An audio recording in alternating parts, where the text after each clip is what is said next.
အားလုံးပဲမင်္ဂလာပါရှင်။ဆွေမိကချာဒီဇိုင်းကနေကြိုဆိုပါရစေ။ဒီတစ်ခေါက်ကတော့ပေါ့နော်မင်္ဂလာဆောင်ရည်ဖြစ်တဲ့ကြောင့်မလို့အုတ်ထုတ်တုံးလေးကို sharing လေးလုပ်ပေးချင်ပါတယ်။အခုဒီမှာကတော့မင်းတို့ချီလေးသုံးထားတဲ့ချီလေးကတော့ Microdon 5 line လေးပါရှင်။ Microdon 5 line လေးကအားလုံး၄အောင်ပေါ့နော်၄လုံးလိုအပ်ပါတယ်။အရောင်လေးကတော့2မျိုးစီသုံးထားတယ်ပေါ့နော်။ဒါကတော့အပြာဘက်ကလေးပါ။နားတစ်စိတ်လေးပါရှင်။ဒီအရောင်လေးကတော့မင်းကညီညွတ်မဟုတ်ပါဘူးနော်။ဒါတပြေးသီးလေးကိုသုံးထားပါတယ်။အစိုက်လေးကတော့ 4mm အစိုက်ကလေးကိုအသုံးပြုထားပါတယ် 4mm အစိုက်လေးပါနောက်ပြီးတော့ကော့အကလေးလိုမယ်နောက်ပြီးတော့ဒီကက်ကြီးလေးလိုအပ်ပါမယ်အဲ့တော့ဒါလေးကတော့ပါဝင်ပစ္စည်းလိုအပ်တဲ့ပစ္စည်းလေးတွေပါခုပေါ့နော်ဒီနေရာမှာပြောစရာရှိတာကမင်းတို့အခုစထိုးတော့မယ်ဆိုလို့ရှိရင်မင်းကဒီအပတ်ကလေးကိုအရင်ဦးဆုံးထိုးပြမှာဖြစ်ပါတယ်ဒီအပတ်လေးပေါ့နော်အဲ့တော့ဒီအပတ်လေးနေရာမှာမင်းကရှေ့မှာမပြောခဲ့ရလို့ပေါ့နော်အဲ့တော့ဒီအပတ်လေးကကိုယ့်ရဲ့ခေါင်းလေးနဲ့တိုင်းပြီးတော့မှတစ်ချက်အရင်ဆုံးကိုထိုးမဲ့ပေါ့နော်လာသားဆိုလဲလာသားရွယ်လေးဒါမှမဟုတ်ရင်လည်းပေါ့နော်ဒီဦးတော်တို့အတွက်ထိုးမလားပေါ့နော်အဲ့တော့ဘယ်သူအတွက်ပဲထိုးအဲ့ဒီရဲ့ဒီအတိုင်းလေးကိုပေါ့နော်ကိုကဘယ်လောက်ရှိလဲဆိုတော့မင်းအတိုင်းတိုင်းမဟုတ်ပဲနဲ့တခြားပေါ့နော်ဒီထက်ကြီးမလားသေးမလားအဲ့တိုင်းလေးလုပ်ပြီးတော့ထိုးလို့ရပါတယ်နော်အဲ့ဟာလေးကိုတော့မင်းတစ်ချက်လောက်ပြောချင်လို့ပါအဲ့တော့ခါကြတော့အခုပဲမင်းတို့စပြီးတော့ထိုးလိုက်ကြရအောင်နော်အခုပထမအဆုံးစမယ်ဆိုလို့ရှိရင် slip knot လေးအရင်လုပ်ပါမယ်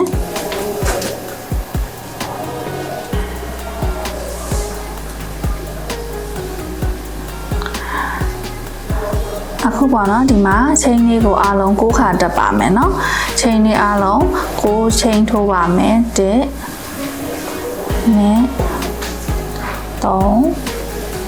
3 4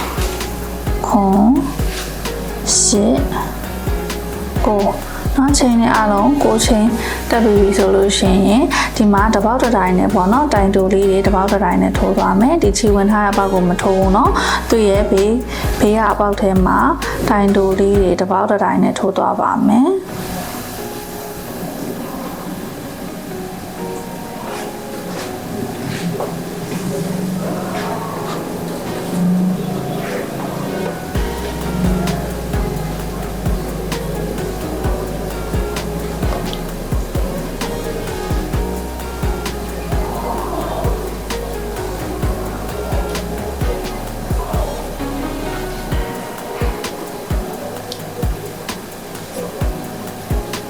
တိုင်တိုလေးတွေဒီမှာတပေါက်တိုင်းနဲ့ထိုးလာတာအားလုံးဒါလေးကိုရည်ကြည့်မယ်ဆိုလို့ရှိရင်8ခုရှိရမယ်ပေါ့နော်တိုင်တိုလေး8တိုင်းရှိမယ်မြူတာပိတ်ဆိုလို့ရှိရင်ချိန်လေးတစ်ချိန်တက်မယ်တစ်ဖက်ကိုလှည့်မယ်နော်တစ်ဖက်ကိုလည်းတော့ခါတိုင်းလိုပုံမှန်မင်းတို့ကဒီလိုမျိုးဒီပေါ့နော်ဒီဖူမီလေးတွေကိုဒီလိုမျိုးလေးထိုးတာပေါ့နော်အခုအဲ့လိုမျိုးမဟုတ်ပဲနဲ့အခုဒီဖူမီလေးကိုဒီလိုတစ်ချမ်းပဲယူထိုးမယ်နော်ဟိုဘက်တစ်ချမ်းပဲမင်းမဟုတ်ဘူးနော်ဟိုဘက်တစ်ချမ်းဟိုပဲယူထိုးပါမယ်အဲ့တော့ဒီမှာဒါချီဝင်ထားတဲ့အပေါက်နော်ချိန်လေးတက်ထားတယ်သူ့ရဲ့ဘေးကအပေါက်လေးတွေကို over တစ်ဖက်တည်းလေးတွေကိုပဲတိုင်တိုလေးတွေယူပြီးထိုးပါမယ်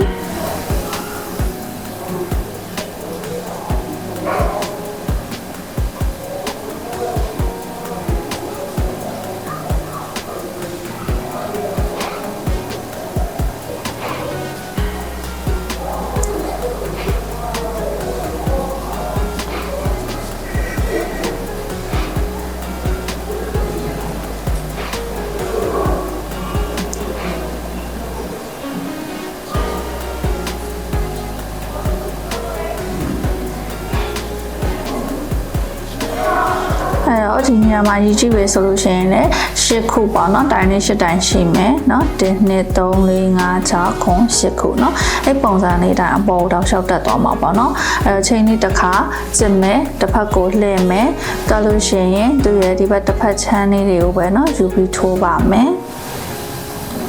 for me ဟိုဘက်တစ်ချမ်းလေးတွေကိုပဲယူပြီးထိုးမယ်နော်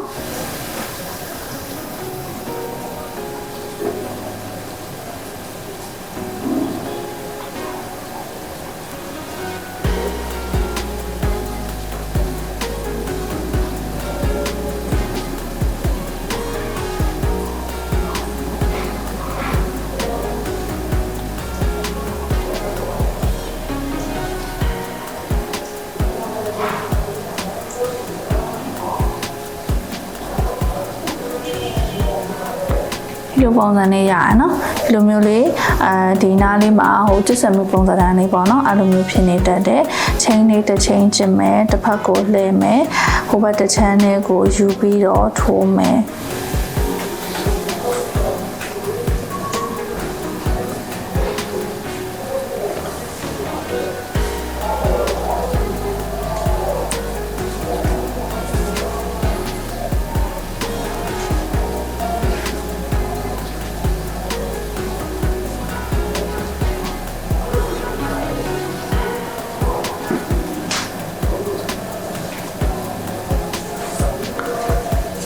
အဲ့တန်လေးရပြီပေါ့နော်ဒီတိုင်းလေးတောက်လျှောက်ထိုးသွားမယ်နော်ဒီလိုပုံစံလေးရပါမယ်အဲ့ဒါနေတောက်လျှောက်ကိုလိုချင်တဲ့အရှည်ကိုထိုးသွားပါမယ်အခုပေါ့နော်ထိုးလာဆိုလို့ရှိရင်မင်းကဒီမှာဒီလိုအရှည်ရပြီပေါ့နော်အဲ့တော့ဒီဘက်ဘေးကနေပြီးတော့ဒါကဒီဘက်ဖွန်မီလေးကဒီဘက်ရှိနေရမယ်နော်အဲ့ခါကျဒီကနေပြီးတော့စရည်မယ်ပေါ့နော်ဒီဟာလေးကိုမင်းတို့ကဟောပေါ့နော် roll လေးတစ် roll လို့သတ်မှတ်ခဲ့မယ်ပေါ့နော်ဒီနှစ်ခုကိုကြတော့ဒါက1 2 3အဲ့လိုရည်မယ်နော်4 5ဒီနှစ်ခုပုံစံကိုဒါက2လို့ပဲရည်မယ်တချို့ကကြဒီနှစ်ခုကိုဒီလိုတစ်ခုလို့ယူရရှိရပေါ့နော်မင်းကတော့ဒီလိုမျိုးလေးပဲရည်လိုက်မယ်1 2 3 4 5 6 9 8 9 10အဲ့လိုပုံစံမျိုးရှိမယ်เนาะအဲ့လိုပုံစံယူသွားပြီဆိုလို့ရှိရင်ဒီဘက်ကိုရောက်သွားပြီဆိုရင်အားလုံးဘယ်နှ row ထိုးခဲ့လဲဆိုမင်းက84ပေါ့เนาะ84 row ထိုးခဲ့တယ်เนาะ74 row ပေါ့เนาะထိုးခဲ့တယ်အဲ့တော့ခါကြတော့အဲ့တော့ဒီနှစ်ခုကိုမင်းတို့ကအလှလှချင်းပူမယ်เนาะလှလှချင်းပူရင်ဒီဘက်ကခြေစာလေးကဒီဘက်မှာရှိနေရမယ်ဒါကအလှဒီဘက်ကမလှပေါ့เนาะအဲ့ဆိုခြေစာကဒီဘက်ရောက်သွားတယ်အခုဒီကအလှချင်းပူမယ်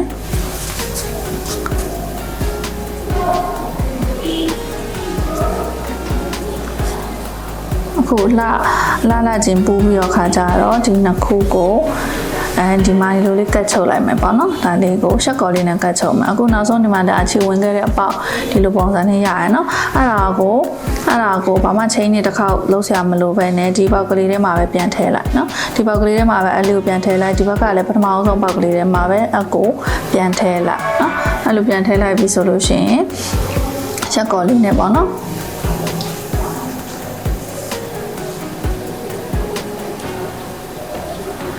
ဒီလေးကိုဆွဲယူလာမယ်ပြီးရင်ဒီထဲကိုရှက်ကော်လေးနဲ့ချိန်လိုက်မယ်เนาะဒီမှာရှစ်ခါပေါ့เนาะဒီမှာဖုန်မီလေးကရှစ်ခုရှိတဲ့အတွက်ကြောင့်မလို့ဒီမင်းတို့ဒီရှက်ကော်လေးနဲ့ဆက်တဲ့ဟာကလည်းအားလုံး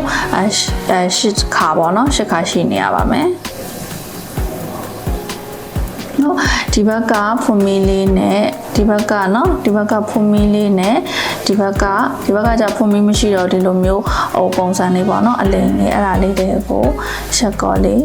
နဲ့ဆက်ပါမယ်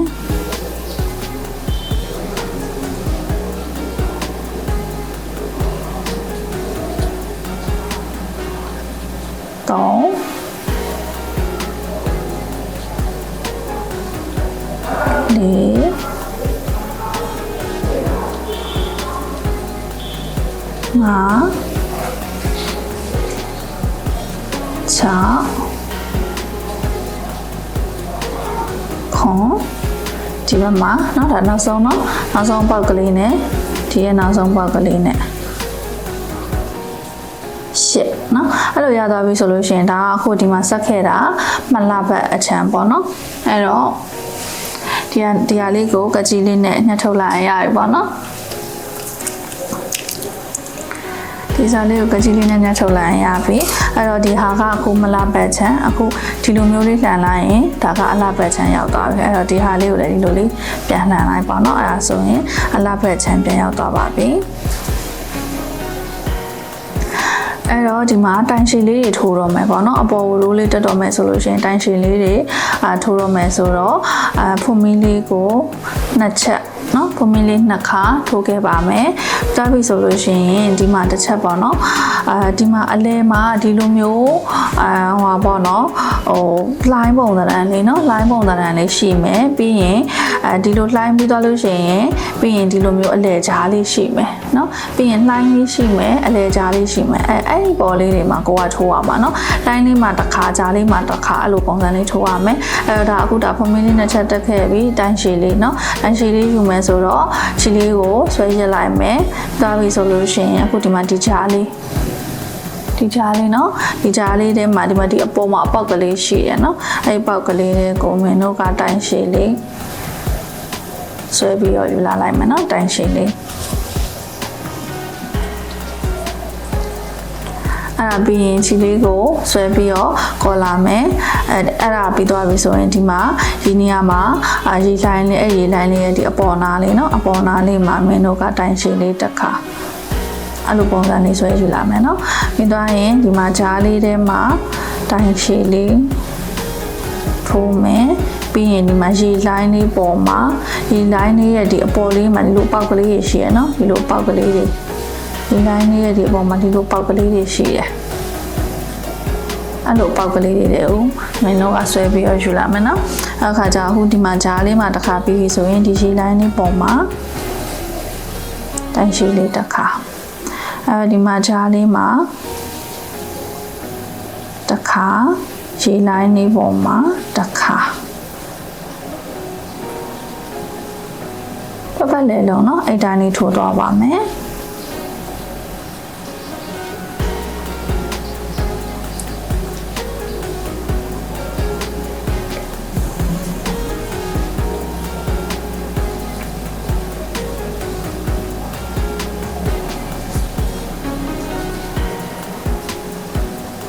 ဒီလိုပုံစံလေးเนาะအဲ့ဒါတစ်ပတ်လေလုံးအဲ့တိုင်းလေးထိုးသွားပါမယ်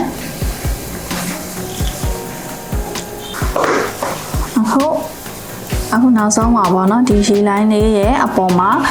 တိုင်းရှည်လေးထိုးခဲ့တယ်နော်တိုင်းရှည်လေးထိုးခဲ့ပြီးတော့လို့ရှိရင်ဒီမှာအခုဒီနားလေးမှာဖုံးမီလေးနှစ်ခုတက်ခဲ့တယ်ပေါ့နော်အဲ့နေရာကိုမင်းတို့ကချက်ကောလေးနဲ့ဆက်လိုက်ပါမယ်ချက်ကောလေးနဲ့ဆက်လိုက်မယ်နော်ပြီးတော့လို့ရှိရင်ဟိုကဖုံးမီလေးတစ်ခါပေါ့နော်ဖုံးမီလေးတစ်ချက်ကျစ်မယ်တစ်ချက်ကျစ်ပြီးသွားပြီဆိုလို့ရှိရင်အခုဒီမှာပေါ့နော်ဘယ်လိုထိုးမှလဲဆိုတော့ဒီထဲလေးတွေကိုဝင်ပြီးထိုးမှာနော်ဒီထဲလေးတွေကိုဝင်ပြီးထိုးမှာနော်မဒီလိုလေးတွေကိုဒီအောက်ကလေးတွေကိုအဲ့လိုမျိုးလေးတွေဝင်ပြီးထိုးမှာပါအဲ့တော့ခါကြတော့အဲ့ဒါတိုင်ရှည်ပဲเนาะတိုင်ရှည်လေးနဲ့ထိုးမယ်တိုင်ဒီချီလေးကိုเนาะတရစ်တင်တိုင်လေးလောက်လိုက်မယ်ပြီးသွားပြီဆိုလို့ရှိရင်အခုဒီမှာပေါ့เนาะဒီထဲမှာဒီလိုမျိုးလေးယူပြီးထိုးမယ်ပြီးရင်ဆွဲကော်လာမယ်ဆွဲကော်လာတဲ့အချိန်မှာတိုင်လေးက3တိုင်ရှိမယ်အဲ့မှာနှစ်ကြိုးတစ်ခါနှစ်ကြိုးတစ်ခါအဲ့လိုလေးဖြုံမယ်နော်ပြီးရင်တိုင်လေးချီလေးကိုဆွဲကော်လာမယ်ဒီမှာဒီဒုတိယတိုင်လေးဒီရဲ့အောက်ထဲကိုနော်ဒီဒုတိယတိုင်လေးရဲ့ဒီအောက်ထဲကိုချီလေးကိုပြန်ပြီးဆွဲယူလာမယ်ဒီအပေါ်မှာ3ကြိုးရှိလို့ရှိရင်နှစ်ကြိုးတစ်ခါနှစ်ကြိုးတစ်ခါအဲ့လိုလေးလုပ်ပါမယ်အဲ့မှာဆိုလိမ့်နေလေးဖြစ်သွားတယ်ပေါ့နော်ချီလေးကိုဆွဲယူလာမယ်ဒီမှာဒီတိုင်လေးအောက်ထဲကိုဝင်မယ်နောက်တစ်ချီလေးကိုဆွဲယူလာမယ်အဲဒီမှာ3ကြိုးရှိပြီဆိုရင်2ကြိုးတစ်ခါ2ကြိုးတစ်ခါအဲ့ဒါမျိုးเนาะ5ကကျရမှာပေါ့เนาะပြောဆို3ကဒီမှာဆိုရင်ဆွဲယူလာမယ်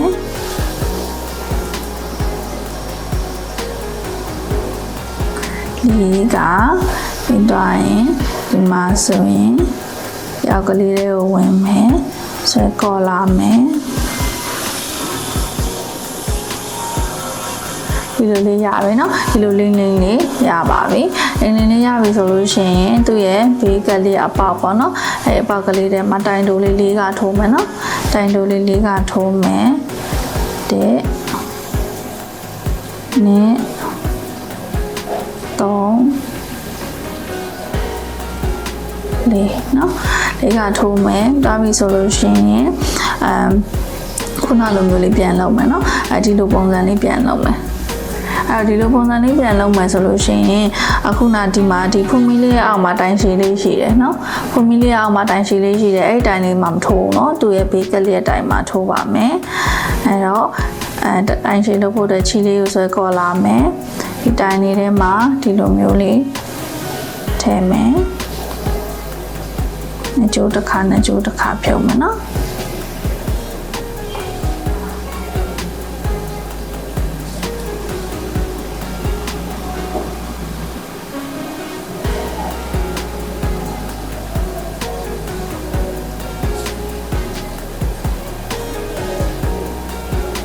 3 ခါ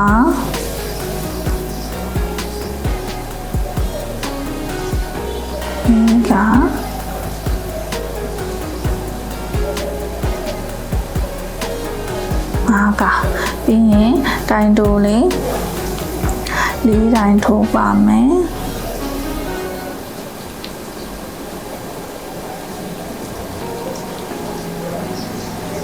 ထုံးမယ်နော်ပြီးတော့ရင်အဲ့ဒီရဲ့ဖွမီလေးရဲ့ဒီတိုင်တိုလေးရဲ့အောက်ကတိုင်ရှည်လေးမှာမထိုးနော်တွေ့ဒီဘေးကလေးရဲ့လေးမှာထိုးမယ်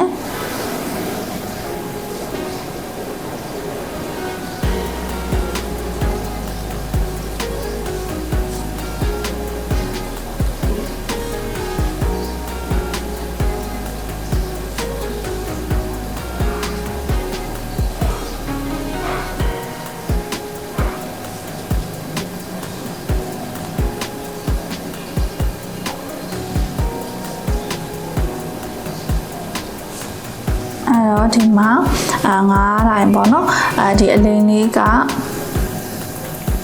5 တိုင်ရှိရမယ်เนาะအလိမ်လေးက5 တိုင်ရှိရမယ်တိုင်တိုလေးက4 ခါအလိမ်လေး5 တိုင်တိုင်တိုလေးက4 ခါအဲ့လိုပုံစံလေးနဲ့တစ်ပတ်လေလုံးထိုးသွားပါမယ်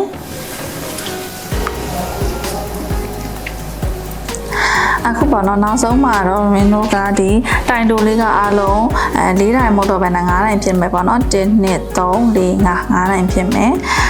ပြီးတော့ပြီဆိုလို့ရှိရင်အခုဒီမှာဆက်ခဲ့တဲ့ဒီရှက်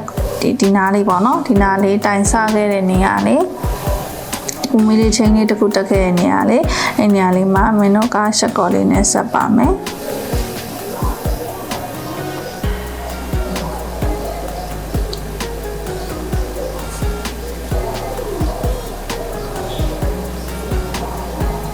နေရာလေးမှာချက်ကော်လေးနဲ့ဆက်မယ်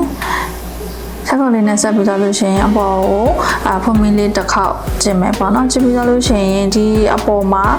တိုင်တိုလေးတွေရှိရဖွမီလေးတွေရှိတယ်ပေါ့အဲ့ဖွမီလေးတွေမှာမင်းတို့ကတိုင်တိုလေးတွေတောက်လျှောက်တစ်ပေါက်တစ်တိုင်းနဲ့တောက်လျှောက်ထိုးသွားရမယ်ပေါ့နော်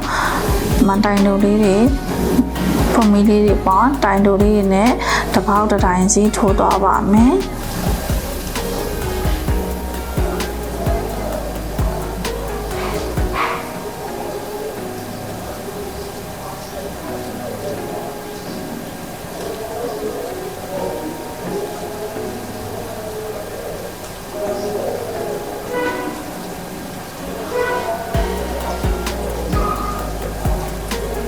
တပေါက်တစ်တိုင်းနဲ့တိုင်တိုလေးတောက်ရှောက်တစ်ပတ်လေလုံးထိုးသွားပါမယ်နော်အခုနောက်ဆုံးမှာဒီနေရာထိထိုးခဲ့ပြီးပြီတစ်ပတ်လေလုံးတစ်ပေါက်တစ်ချက်နဲ့တိုင်တိုလေးထိုးပြီးတော့ပြီဆိုရင်ဒီနားလေးမှာထုံးစံတိုင်းရှက်ကော်လေးနဲ့ပေါ့နော်ရှက်ကော်လေးနဲ့ဆက်ပါမယ်ရှက်ကော်လေးနဲ့ဆက်ပြီးဆိုအပေါ်ကိုတိုင်ရှည်လေးတစ်တိုင်းတက်မယ်တက်ပြီးတော့လို့ရှိရင်ခုနဒီအတန်းထိုးခဲ့သလိုပဲပေါ့နော်အဲ့တိုင်းပြန်ထိုးတော့ပါမယ်အဲ့တော့ဒီထဲမှာဒီလိုမျိုးလေးပေါ့နော်ဟိုဒီမှာဒီလိုအလိမ်လေးတွေရှိတယ်เนาะအဲ့အလိမ်လေးတွေကြားတဲ့လေးတွေကိုအဲ့လိုလေးထိုးမယ်เนาะပြီးရင်ဒီလိုပေါင်းလိုက်ရမယ်เนาะအဲ့ဒီအလိမ်လေးတွေကိုကြားလေးတွေကိုထိုးမယ်3 ခါ3 တိုင်ရှိပြီဆိုရင်2 ကြိုးတစ်ခါဖြုတ်မယ်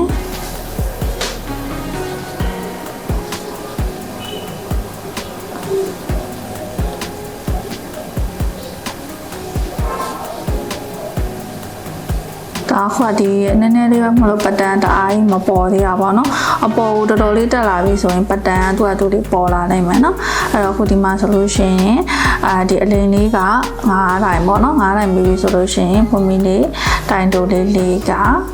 2 3 4တိုင်တိုလေးလေးကပြောလို့ရှိရင်ခုနဒီအလင်းလေးနော်အလင်းလေးစီကိုသွားမယ်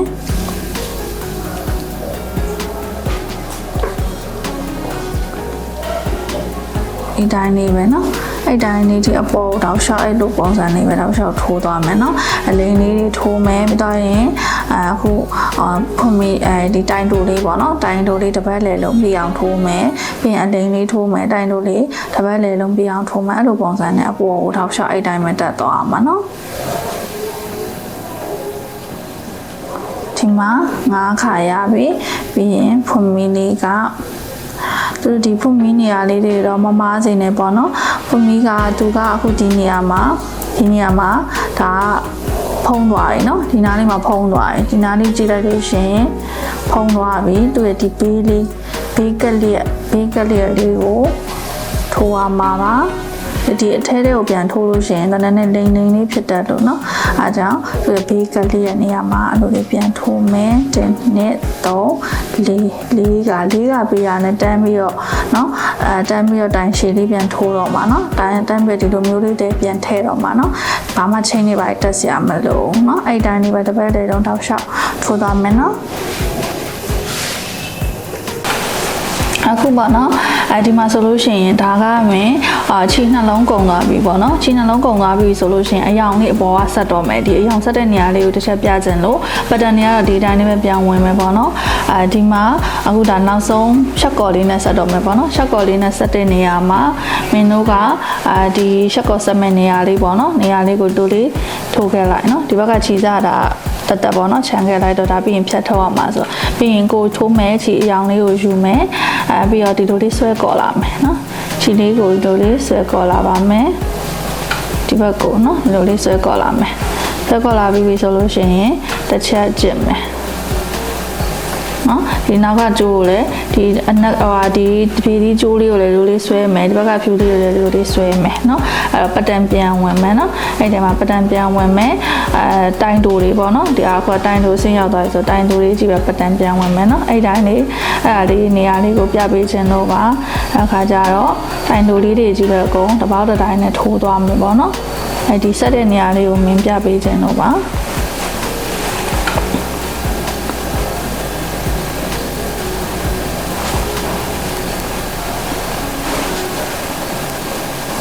အခုဒီလိုလေးရရပါတော့ဒီလိုလေးဆက်တဲ့နေရာလေးဒါလေးကပြင်ဒီအတီထဲကိုဝင်လာလို့ရှင်ဒါလေးကဖုံးသွားမှာเนาะအခါကျဒီမှာတပေါက်တစ်တိုင်းနဲ့တိုင်တိုလေးတွေအကုန်လုံးပြန်ထိုးသွားမယ်ထိုးပြီးသွားပြီဆိုလို့ရှိရင်အခုနအတိုင်းလေးပဲပေါ့เนาะ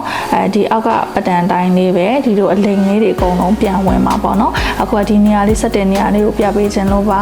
အဲ့တိုင်းလေးပဲဆက်ထိုးသွားလိုက်ရုံပဲเนาะအခုပေါ့နော်ဒီမှာဆိုလို့ရှိရင်မင်းတို့အပေါ်ထီကိုအကုန်လုံးထိုးလာပြီးပြီထိုးလာပြီးပြီဆိုလို့ရှိရင်မင်းကအခုထားလေးကိုတစ်ချက်ဘယ်လောက်ရှိလဲဆိုတာလေးလည်းပြန်ပြီးတော့တိုင်းပြပေးမယ်ပေါ့နော်ဒီမှာဆိုလို့ရှိရင်မင်းအခုထိုးထားတာကတော့6လက်မခွဲပေါ့နော်ကိုယ့်ရဲ့ခေါင်း size လေးနဲ့တိုင်းပြီးတော့ထိုးလို့ရရပေါ့နော်ဒီမှာဒီအောက်ခြေလေးကဆိုလို့ရှိရင်တော့10လက်မလောက်ရှိတယ်ဒါပေမဲ့အဲ့ဒီအောက်ခြေကိုမင်းတခုပြောချင်တာကြတော့လေသူကကိုယ့်ရဲ့ခေါင်း size အတိုင်းလေးပဲတစ်ချက်ထိုးပေးပေါ့နော်အဲ့ဒါလေးကိုအစမှလည်းပြောဖို့တစ်ချက်ကြံသွားလို့ပါကိုယ့်ရဲ့ခေါင်း size အတိုင်းလေးနဲ့အဲ့ဒီအောက်ခြေလေးကိုအရင်ဆုံးထိုးပေးရပါမယ်အဲ့တော့အခုဒီအပေါ်ကိုစပြီးတော့ထိုးရမယ်ပေါ့နော်ဒါလေးကအခုတိုင်ရော်လေးပြန်လုပ်ပါမယ်အခုဒီမှာတိုင်ရောပြန်လုံးမယ်ဆိုလို့ရှိရင်အမှအလိမ်လေးက9တန်းပေါ့နော်အပေါ်မှာအလိမ်လေး9တန်းလေးရှိတယ်ဘေးကကြတော့တိုင်တိုလေးကမင်းတို့က4ခါထိုးခဲ့တာဆိုတော့အခုဒီမှာတိုင်ရောလေးပြန်လုံးပြီဆိုချိန်လေးတစ်ခါတက်မယ်နော်ချိန်လေးတစ်ခါတက်ပြီးရင်အဲ့ဒီရဲ့ဒီအလိမ်ရဲ့အပေါ်ဆုံးအပေါက်ကလေးပေါ့နော်အဲ့ကနေမှတိုင်တိုလေးတွေ9တိုင်ထိုးသွားမယ်နော်တိုင်တိုလေးတွေ2တိုင်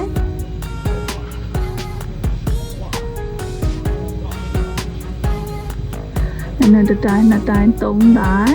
4တိုင်း5တိုင်းเนาะအားလုံးအလိုမျိုးလေးထိုးသွားပါမယ်5ကပါဆိုအလိမ်လေးက5ကရှိတဲ့အတွက်ကြောင့်မလို့တိုင်းတိုးလေး5တိုင်းတော့တိုင်းတိုးလေး5တိုင်းပြီးသွားလို့ရှိရင်ဒီဘက်မှာကမင်းတို့ထိုးခဲ့တာတိုင်းတိုး4ကထိုးခဲ့တယ်4ကထိုးခဲ့တဲ့အတွက်ကြောင့်မလို့တိုင်းရော့လေးပြန်လုပ်မယ်เนาะတိုင်းရော့လေးပြန်လုပ်မယ်တိုင်းရော့လေးလုံးမယ်ဆိုလို့ရှိရင်ရိုးရိုးပဲဒီခြေလေးကိုဆွဲကော်လာမယ်တစ်ခါအဲ့ဒါပြီးရင်အခုဒုတိယအပေါက်မှာနောက်ထပ်2ခါဆွဲကော်လာမယ်เนาะပြီးတော့လို့ရှိရင်3ခါဆွဲကော်လာမယ်နောက်ဆုံး4ခါเนาะ4ခါဆွဲကော်လာမယ်ဆိုရင်အဲ့ပုံမှာကျိုးလေးက5ကျိုးရှိမယ်5ကျိုးကိုမှတစ်ခါအပေါ်ကနေပြီးတော့ဆွဲပြီးတော့ကျက်လိုက်မယ်เนาะအကုန်လုံးဆွဲပြီးတော့ကျက်လိုက်ပါမယ် ပြီးတော့လို့ရှိရင်အဲ့လိုပုံစံလေးရပြီမှာချိန်လေးတစ်ချိန်တက်မယ်ပေါ့နော်ချိန်လေးတစ်ချိန်ကျစ်လိုက်မယ်အဲ့မှာဆိုလို့ရှိရင်အဲ့လိုတိုင်ရောပုံစံလေးဖြစ်သွားရင်နော်ပြီးတော့လို့ရှိရင်ဒီဘက်မှာဒီအလိမ်လေးပေါ်မှာတိုင်တိုလေးက9ခါထပ်ပြီးတော့ထိုးပါမယ်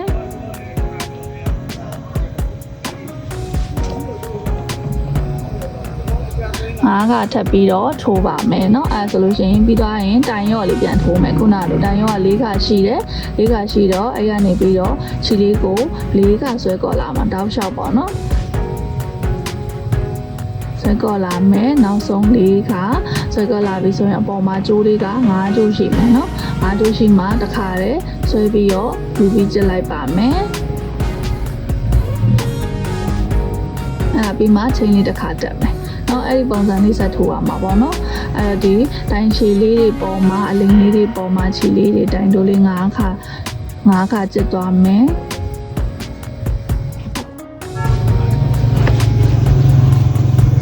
အခုပါနော်တောက်ချက်တစ်ပတ်လေလုံးထိုးသွားပြီဆိုရင်ဒီမှာတက်ပြီးတော့တိုင်ရောတက်လုံးမယ်ဆိုချိန်လေးတစ်ခါတက်မယ်နော်ပြီးတော့ရင်အဲ့ဒီရဲ့အလိမ်လေးကိုတိုင်ရှည်လေးနဲ့ပေါ့နော်တိုင်ရှည်လေးနဲ့ထိုးနေကြပုံစံလေးတိုင်းမင်းတို့ကထိုးမယ်9ခါထိုးမယ်နော်အဲ့အလိမ်ရှည်လေးက9ခါရှိရတဲ့အတွက်ကြောင့်မလို့9ခါထိုးပါမယ်အပေါ်မှာထိုးခဲ့ပုံစံတိုင်းမယ်နော်အဲ့တိုင်းလေးပဲထိုးမယ်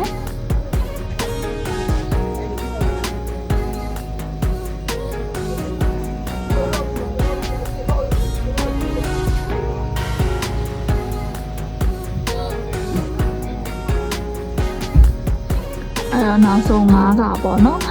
တိုင်ရှည်လေးအဲ့တိုင်းလေး9ခါအလိမ်လေးထိုးပြီးသွားပြီဆိုရင်ဒီနေရာမှာအလဲအဖုလေးပေါ့နော်အဲ့နေရာမှာအလဲအဖုလေးမှာနည်းနည်းလေးမင်းတို့ထိုးခဲ့တဲ့ဟာကဖောင်းနေလေအဲ့နာမှာနည်းနည်းထူနေလိမ့်မယ်နော်အဲ့နာကိုပဲတိုင်တိုလေးတစ်ခါအဲ့နာလေးမှာနော်အမဖောင်းနေလိမ့်မယ်ထူထူလေးဖြစ်နေလိမ့်မယ်အဲ့နာလေးကိုပဲမင်းတို့ကတိုင်တိုလေးတစ်တိုင်းပဲထိုးတော့မှာတိုင်တိုလေးတစ်တိုင်းအဲ့နာလေးမှာထိုးလိုက်ပါမယ်ရပြီဆိုလို့ရှိရင်ဒီဘက်မှာအလိမ်လေးကိုเนาะတန်းသွားမယ်เนาะအလိမ်လေးကိုတန်းသွားမယ်အဲ့တော့တိုင်းရှည်လေးအဲ့ဒီအလိမ်လေးအတိုင်း9ခါထိုးပါမယ်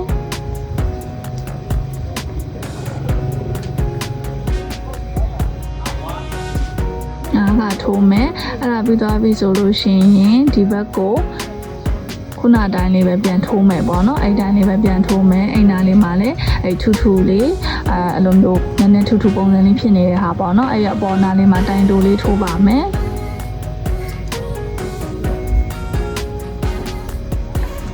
နော်အဲ့တိုင်းလေးထိုးပြီးတော့တပတ်လေလုံးအဲ့တိုင်းပုံစံလေးပဲထပ်ပြီးတော့ထိုးသွားပါမယ်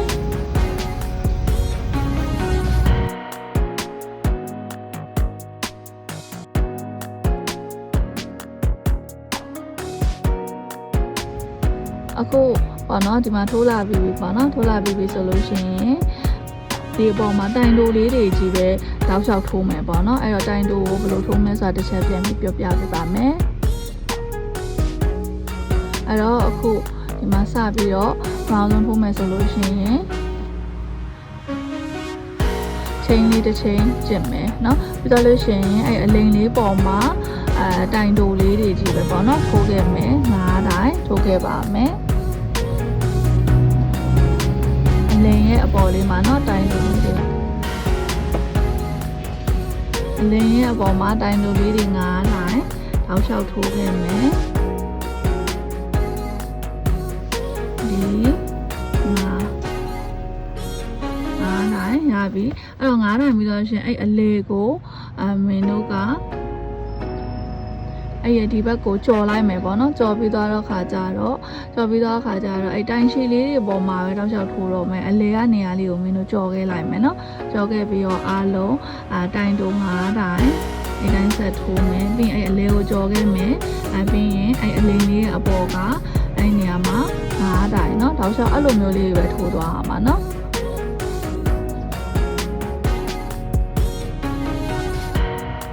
တိုင်တိုလေးတွေကြီးပဲတပတ်လေလုံးကိုသူကအဲ့အလဲနေရာလေးတွေကိုမထိုးတော့ဘူးပေါ့နော်တိုင်ရော့လေးဖြစ်အောင်အဲ့တိုင်လေးပဲတောက်လျှောက်ထိုးခဲ့မယ်တပတ်လေလုံးပေါ့နော်အဲ့တိုင်လေးထိုးပါမယ်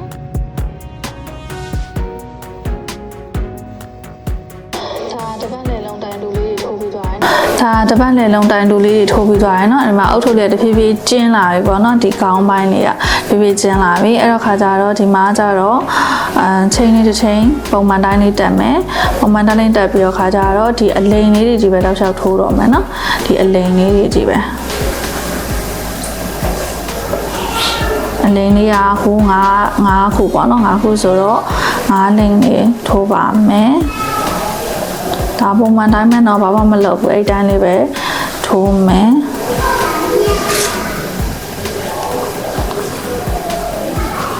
ဒီမှာအလိန်9ခုပြီးပြီဆိုရင်ဒီညမှာဘာမှမလုပ်တော့အလိန်ဒီဘက်ကိုအလိန်ကိုဆက်ကူလိုက်မယ်เนาะဒီမှာအခုဒီမှာဒီနေရာကိုဘာမှမလုပ်တော့ဘဲနဲ့တိုင်းရှည်လေးကိုဒီခြေလေးတရရစ်မယ်ပြီးတော့လို့ရှိရင်ဒီအလိန်လေးတွေကိုထိုးမယ်တောက်လျှောက်ပေါ့เนาะဒါတိုင်းရော့ပလိုက်တာပေါ့เนาะအဲ့တော့ဒီအလိန်ကိုမပါတော့ဘူးအဲ့တိုင်းလေးထိုးမယ်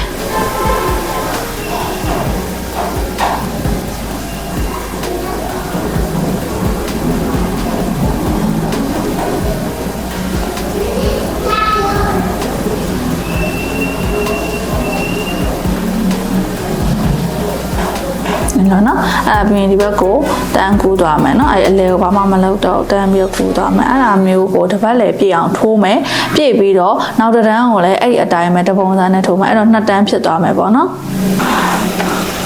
အခုပေါ့နော်အပေါ်မှာဒါခုနကဆိုရင်အလိန်လေး2တန်းပေါ့နော်2တန်းထိုးခဲ့တယ်2တန်းထိုးမှမှန်မယ်နော်အဲ့မှာဒီမှာတဖြည်းဖြည်းလေးအပေါ်ကိုကျင်းလာပြီအဲ့တော့ဒီမှာကြာတော့ခါကြာလဲမင်းတို့က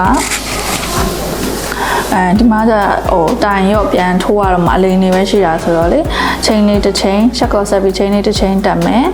ချိန်လေးတစ်ချိန်တက်ပြီးသွားပြီဆိုလို့ရှိရင်ဒီမှာကအားလုံးမင်းတော့ဟိုကရှက်ပေါ့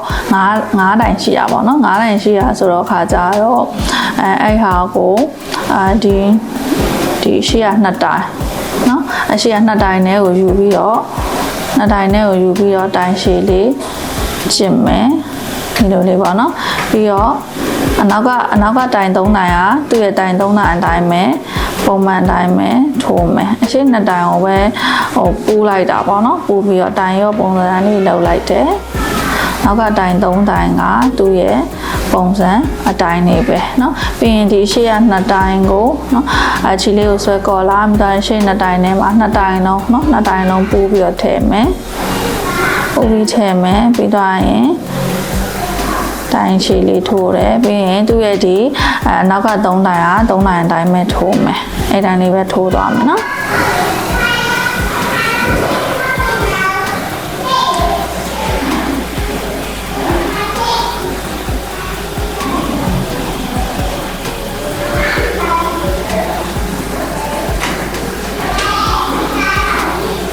အဲ့တိုင်းလေးပဲတစ်ပတ်လည်လုံးထိုးသွားပါမယ်အခုဒီမှာအခုပြီးသွားပြီပေါ့နော်ဒီနားမှာတော်တော်လေးကျင်းသွားပြီအခါကျဒီဟာကိုကကြီးနဲ့ညှက်ချလိုက်တော့မယ်ပေါ့နော်ညှက်ချလိုက်ပြီးတော့ခြေလေးကိုဒီလိုမျိုးလေးဝင်မယ်ပြီးတော့ပြီဆိုလို့ရှိရင်ဒီမှာအကလေးနဲ့ပေါ့နော်အကလေးနဲ့ဒီထဲကိုထည့်လိုက်မယ်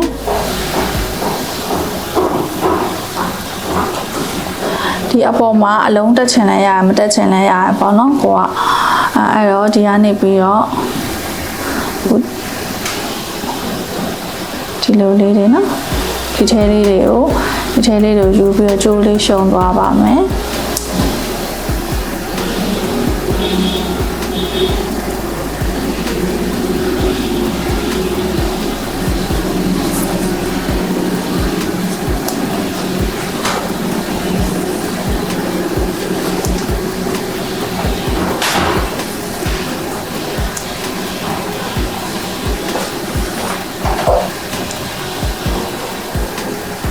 တပေါက်တိုင်းကြိုးလေးတွေပေါ့နော်ကြိုးလေးတွေရှုံသွားမယ်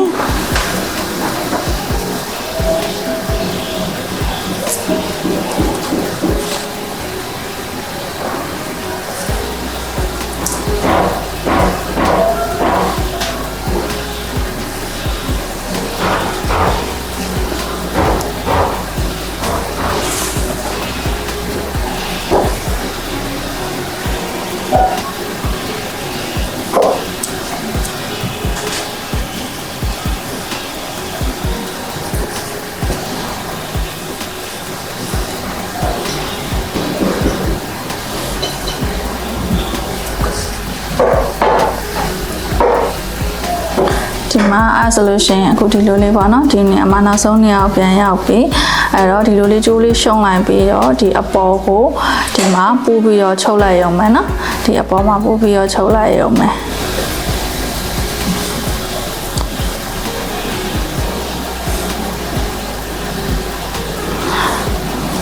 အတီးလေးတက်ရင်တော့ပို့လှရပေါ့နော်ဒီအပေါ်ကိုရှုံးတဲ့နေရာကိုထောက်ရှာဟိုဘက်ပူဒီဘက်ပူအလိုလေးတွေချုပ်လိုက်ပြီဆိုလို့ရှိရင်ဒီနေရာကအပိတ်လုံးဝဖြစ်သွားမယ်ပေါ့နော်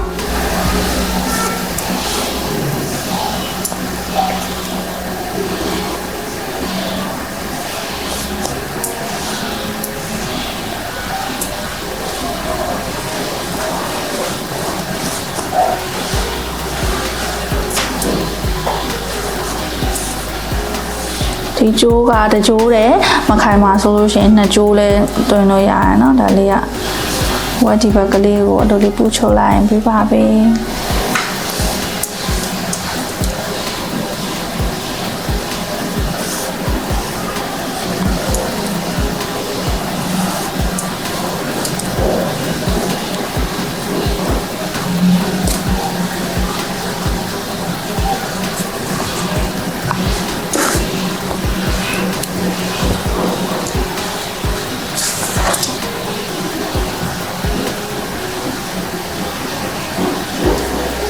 အခုဒီအပေါ်အလုံးလေးတက်လိုက်မယ်ပေါ့နော်မင်းကဒီအပေါ်ကနေလို့အလုံးလေးတက်လိုက်မယ်အဲ့ခါကျတော့ဒီ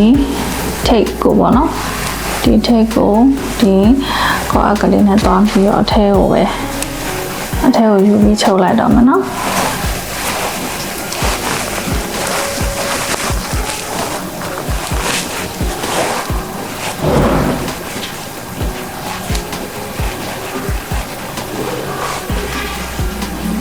အထဲမှာယူပြီးချုပ်လိုက်မယ်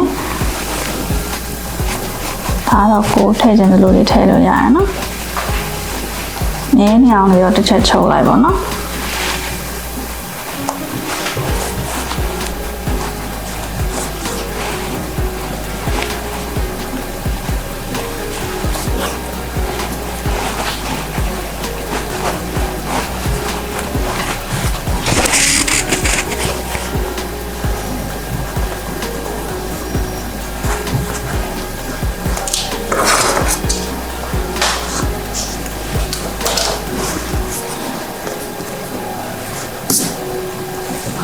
ဆိုလို့ရှိရင်ပြီးပြီပေါ့နော်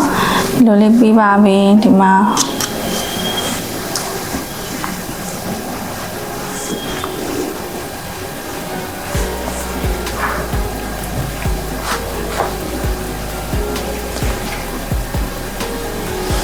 အခုပေါ့နော်ဒီဟာလေးကအခုပြီးသွားပါပြီမင်းတို့နောက်ထပ်ဗီဒီယိုလေးမှာလည်းနောက်ထပ်အုပ်ချုပ်ထိုးနည်းလေးတွေတခြားပေါ့နော်အိတ်ထိုးနည်းလေးတွေအကုန်လုံးတင်ပေးပါအောင်မယ်နော်အဲ့တော့နောက်ဗီဒီယိုမှာပြန်တွေ့ပါမယ်အားလုံးပဲဘိုင်ဘိုင်